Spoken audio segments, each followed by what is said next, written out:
اعوذ باللہ من الشیطان الرجیم بسم اللہ الرحمن الرحیم لا يغرنك تقلب الذين كفروا في البلاد متاع قلیل ثم مأواهم جہنم وبئس المہاد۔ ملک میں کافروں کی سرگرمیاں تمہیں کسی مغالطے میں نہ ڈالیں، یہ چند دن کی چاندنی ہے،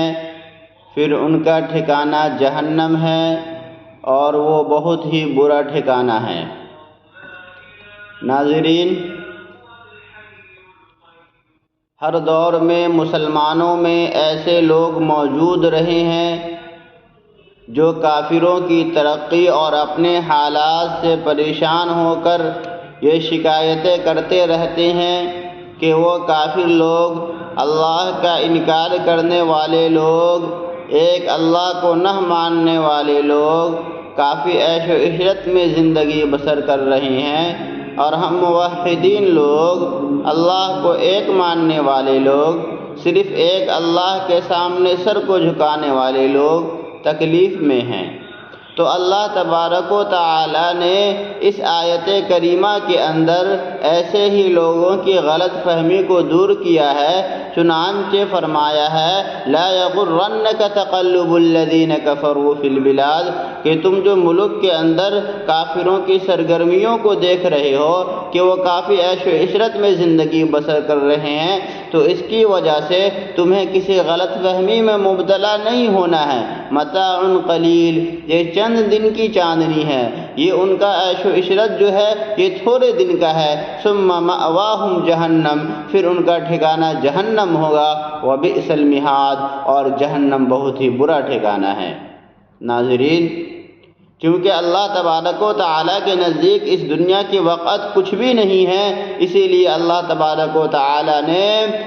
دنیا کے اندر کافروں کو بہت کچھ دیا ہوا ہے۔ اسی مضمون کو ایک حدیث میں اللہ کے نبی نے بیان فرمایا، ترمذی شریف کی روایت ہے، حضرت سہل بن سعد الساعدی رضی اللہ عنہ سے مروی ہے، وہ فرماتے ہیں کہ اللہ کے نبی جناب محمد الرسول اللہ صلی اللہ علیہ وسلم نے ارشاد فرمایا لو كانت الدنيا تعدل عند الله جناح بعوضة ما سقى كافرا منها شربة ماء، کہ اگر اللہ تبارک و تعالیٰ کے نزدیک اس دنیا کی وقت اور اہمیت مچھر کے ایک پر کے برابر بھی ہوتی تو اللہ تعالیٰ اس میں سے کافر کو ایک گھونٹ بھی عطا نہ کرتا۔ ناظرین، جبکہ ہم دیکھ رہے ہیں کہ اللہ تبارک و تعالیٰ نے کافروں کو بہت کچھ دیا ہے، تو اس کا سیدھا سا مطلب ہے چونکہ اللہ تبارک و تعالیٰ کے نزدیک اس دنیا کے وقت کچھ بھی نہیں ہے، مچھر کے ایک پر کے برابر سے بھی انتہائی درجہ کم ہے، اسی لیے اللہ تبارک و تعالیٰ نے اس دنیا کے اندر کافروں کو عیش و عشرت دی ہے۔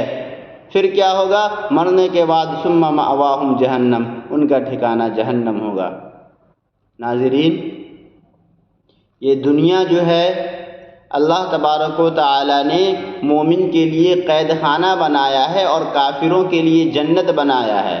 کافروں کی جو مرضی آئے اس دنیا میں وہ کر لے، آخرت میں ان کو کچھ بھی حصہ نہیں ملے گا۔ اسی مضمون کو اللہ کے نبی نے ایک دوسری حدیث کے اندر ارشاد فرمایا، چنانچہ صحیح مسلم شریف کی روایت ہے، اللہ کے نبی حضرت محمد صلی اللہ علیہ وسلم ارشاد فرماتے ہیں الدنیا سجن المؤمن و جنت الکافر، کہ دنیا مومن کے لیے قید خانہ ہے اور کافروں کے لیے جنت ہے۔ قید خانہ اس اعتبار سے کہ اللہ تبارک و تعالیٰ نے اس دنیا کے اندر مومن کے لیے بہت ساری بندشیں کر رکھی ہے، بہت ساری چیزوں سے منع کیا ہے۔ مثال کے طور پر آپ جھوٹ نہیں بول سکتے، آپ زناکاری نہیں کر سکتے، چوری نہیں کر سکتے، اس طریقے کی اور بھی بہت ساری بندشیں ہیں، بے شمار بندشیں ہیں۔ اللہ تبارک و تعالیٰ نے مومن بندوں کو یہ حکم دیا کہ آپ کے لیے نماز پڑھنا ضروری ہوگا، اگر آپ مالدار ہیں تو اپنے مال میں، آپ کے مال میں سے غریبوں کا بھی حصہ ہے، یہ بندشیں اور اس طریقے کی بے شمار بندشیں اللہ تبارک و تعالیٰ نے اس دنیا کے اندر مومن بندوں کے لیے رکھی ہے۔ اس معنی کے اعتبار سے یہ دنیا مومن کے لیے قید خانہ ہے، اور چونکہ یہ بندشیں، یہ ساری بندشیں کافروں کے لیے نہیں ہیں، کافروں کو کھلی چھوٹ ہے، جو من میں آئے وہ کر رہا ہے۔ اسی لیے اللہ تبارک و تعالیٰ نے، اللہ کے نبی نے یہ ارشاد فرمایا کہ کافروں کی جنت یہی ہے، اور جو اصل جنت ہے جو آخرت کے بعد ملے گی، وہاں صرف مومنوں کا حصہ ہوگا، کافروں کا حصہ نہیں ہوگا۔ ناظرین، کافر لوگ کو عذاب جو ہے اللہ تبارک و تعالیٰ جو دیں گے، جہنم میں جو ڈالیں گے، تو یہ اس وجہ سے نہیں ڈالیں گے کہ انہوں نے نماز نہیں پڑھی، یا انہوں نے زکوٰۃ نہیں دیا، یا انہوں نے کسی دوسرے کو ستایا، بلکہ اللہ تبارک و تعالیٰ کافر لوگ کو سزا اس وجہ سے دیں گے کہ وہ اللہ پر ایمان نہیں لائے، ایک اللہ کو نہیں مانے، ایک اللہ کے سامنے اپنے سر کو نہیں جھکایا، چونکہ یہ گناہ اتنا بڑا ہے کہ اس کی معافی کی کوئی بھی امید نہیں ہے۔ اسی لیے اللہ تبارک و تعالیٰ اسی گناہ کی وجہ سے کافروں کو ہمیشہ ہمیشہ کے لیے جہنم میں ڈال دیں گے۔ یہ گناہ ایسا گناہ ہے جس کی کوئی بھی معافی نہیں ہے۔ اسی مضمون کو قرآن نے بیان کیا، ان اللہ لا یغفر ان یشرک بہ ویغفر ما دون ذلک لمن یشاء، کہ اللہ تعالیٰ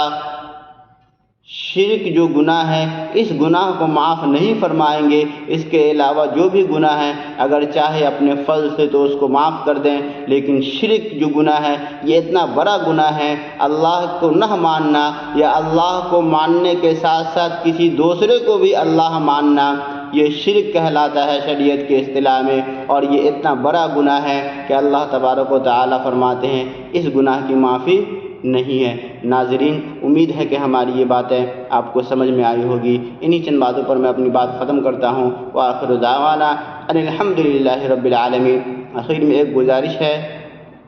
کہ آپ ہمارے اس چینل کو ضرور سبسکرائب کیجئے اور ہماری ویڈیو ان لوگوں تک شیئر کیجئے جنہیں اسلامک ویڈیوز پسند ہے، اسلامک باتیں پسند ہے۔ آمین۔ وما علینا الا البلاغ۔